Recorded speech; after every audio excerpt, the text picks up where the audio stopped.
కాకినాడ జిల్లా Peddapuram G రాగంపేట్ layout వివాదం ఇప్పుడు రాజకీయంగా హాట్ టాపిక్ గా మారింది. వృద్ధాశ్రమం పేరుతో 40 అడుగుల రోడ్డు వేయడం వెనుక ప్రైవేట్ లేఅవుట్ ప్రయోజనాలు ఉన్నాయని వైసీపీ నియోజకవర్గ ఇన్ఛార్జ్ దౌలూరి దొరబాబు తీవ్ర ఆరోపణలు చేశారు. ఎమ్మెల్యే నిమ్మకాయల చినరాజప్ప, ఆయన తనయుడు రంగనాథ్ ప్రైవేట్ లేఅవుట్లకు అనుకూలంగా రోడ్డు మార్గం మళ్లించారని ఆయన విమర్శించారు. ఇప్పటికే ఉన్న 20 అడుగుల రోడ్డు ఉన్నప్పటికీ కొత్తగా 40 అడుగుల రోడ్డు వేయాల్సిన అవసరం ఏమిటని ప్రశ్నించారు.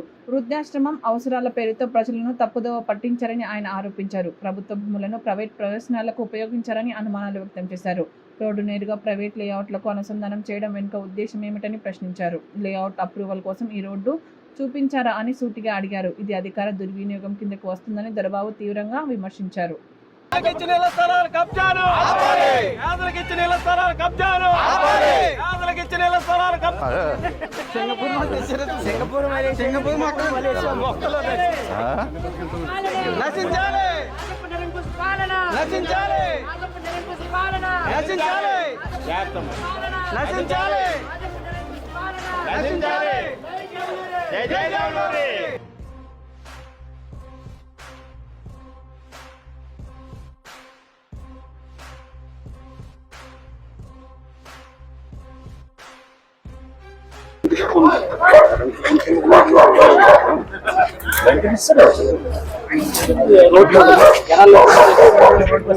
ఇది జగనన్న కాలనీ 3 సంవత్సరాల నుంచి ఇక్కడ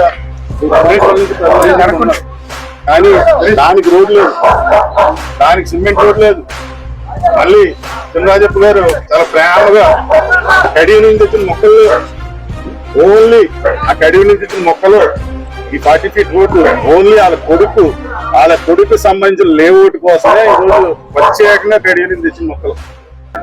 దీనికి లేదు, ఆ పక్కన లేఅవుట్ మాత్రం 40 ఫీట్ సీసీ రోడ్. అది రాజప్పని ఒకటి అడుగుతున్నాం, నేను వృద్ధాశ్రమానికి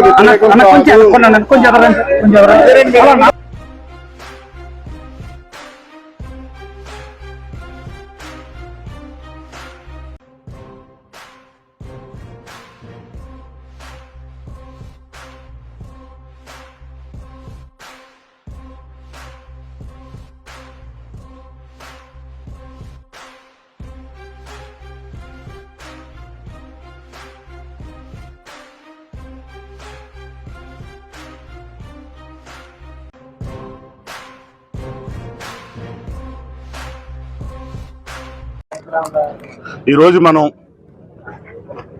జి రాగంపేట జగనన్న కాలనీలో ఉన్నాం. జగన్మోహన్ రెడ్డి గారు ముఖ్యమంత్రి హోదాలో ఆ రోజు సుమారు 5.5 ఎకరాల్లో, ఇక్కడ ప్రతి ఎకరం కూడా సుమారు 6 కోట్లు విలువ చేసే భూమిలో 202 మందికి ఇక్కడ ఇళ్ల పట్టాలు ఇవ్వడం జరిగింది. మొదటి విడతలో సుమారు 160 మంది ఇక్కడ ఇల్లు కట్టుకుని గత 3 సంవత్సరాలుగా ఇక్కడ నివసిస్తూ ఉన్నారు.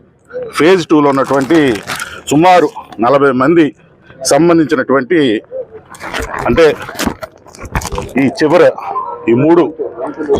3 లేన్లు కూడా ఇక్కడ ఉన్నటువంటి లబ్ధిదారులందరూ కూడా భయపెట్టి, ప్రలోభ పెట్టి, అన్ని విధాలుగా బెదిరించి ఇక్కడి నుంచి ఖాళీ చేసి ఇక్కడ వృద్ధాశ్రమం కడుతున్నామని చెప్పి, అభివృద్ధి చేస్తున్నామని చెప్పి చినరాజప్ప గారు వీళ్ళందరినీ కూడా సరైన స్థలాలు చూపించినా సరే వాళ్ళ పేరు మీద రిజిస్టర్ చేయకుండా ఈరోజు వాళ్ళందరికీ అన్యాయం చేసి ఇక్కడ వృద్ధాశ్రమం కడుతున్నానని చెప్పి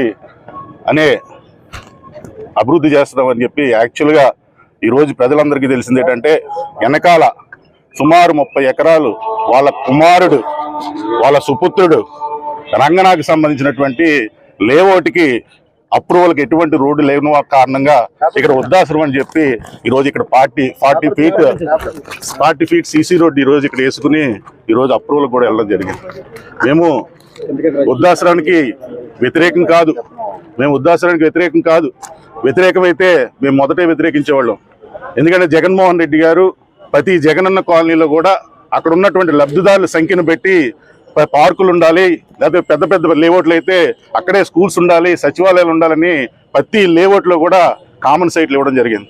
మేము అనుకున్నాం ఒక కామన్ సైట్లో ఈయన వృద్ధాశ్రమం కడుతున్నాడు అనుకుని మేమేమి దాన్ని వ్యతిరేకించలేదు. కానీ ఇక్కడ జరుగుతున్నట్టు అసలైన విషయం ఏంటంటే వృద్ధాశ్రమం అనే నెపంతో ఈరోజు ఇక్కడ ఉన్నటువంటి లబ్ధిదారులందరినీ అన్యాయం చేసి వాళ్ళ కుమారుడు లేఅవుట్కి ఈరోజు 40 ఫీట్ సీసీ రోడ్ వేయడం జరిగింది. దీన్ని ఖండిస్తున్నాం. ఇక్కడ జరిగినటువంటి ప్రతి లబ్ధిదారికి న్యాయం జరిగే వరకు మేము న్యాయ పోరాటం చేస్తాం, ధర్మ పోరాటం చేస్తాం. తప్పకుండా దీన్ని అడ్డుకుంటామని తెలియజేసుకుంటూ, ఎందుకంటే 3 సంవత్సరాల నుంచి నివసిస్తున్నటువంటి లబ్ధిదారుల దగ్గర ఎటువంటి రోడ్డు లేదు, కానీ ఇక్కడ మాత్రం సీసీ రోడ్డు. నేను ఒకటే అడుగుతా ఉన్నా, ఇక్కడ వృద్ధాశ్రమం చాలా ఉన్నాయి, ఇక్కడ గవర్నమెంట్ సైట్స్ కూడా ఇక్కడ చాలా ల్యాండ్స్ ఉన్నాయి. మీకు వృద్ధుల మీద ప్రేమ ఉంటే అక్కడే కట్టుకోవచ్చు కదా, అక్కడ కట్టుకోలే. ఇక్కడికి వచ్చి లబ్ధిదారులందరూ అన్యాయం చేసి ఇక్కడ కట్టుకున్నాం. ఎందుకంటే మీకు కావాల్సిన వృద్ధుల మీద ప్రేమ కాదు, మీ కొడుకు మీద ప్రేమ. జనం అందరూ కూడా మోసపోయారు చంద్రబాబు నాయుడు చూసి.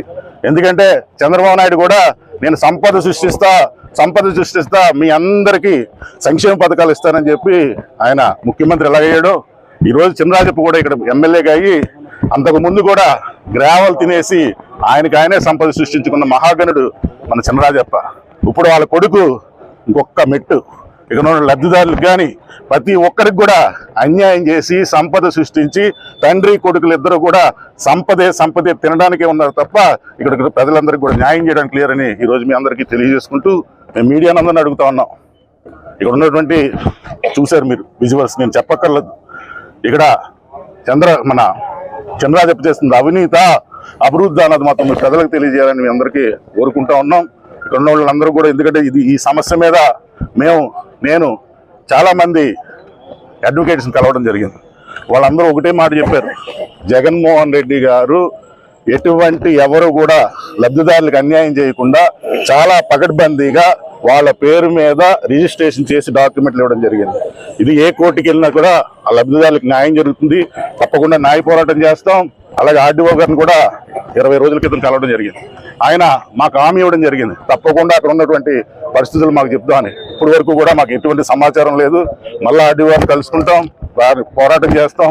లబ్ధిదారులతో పాటు ఇక్కడే కూర్చుని నిరాహార దీక్షలు చేస్తాం, ఆమరణ దీక్ష చేస్తాం. తప్పకుండా ఇక్కడ ఉన్నటువంటి లబ్ధిదారు ప్రతి ఒక్కరికి కూడా న్యాయం జరిగే వరకు మా పోరాటం ఆగదని తెలియజేసుకుంటూ సెలవు తీసుకుంటున్నాం.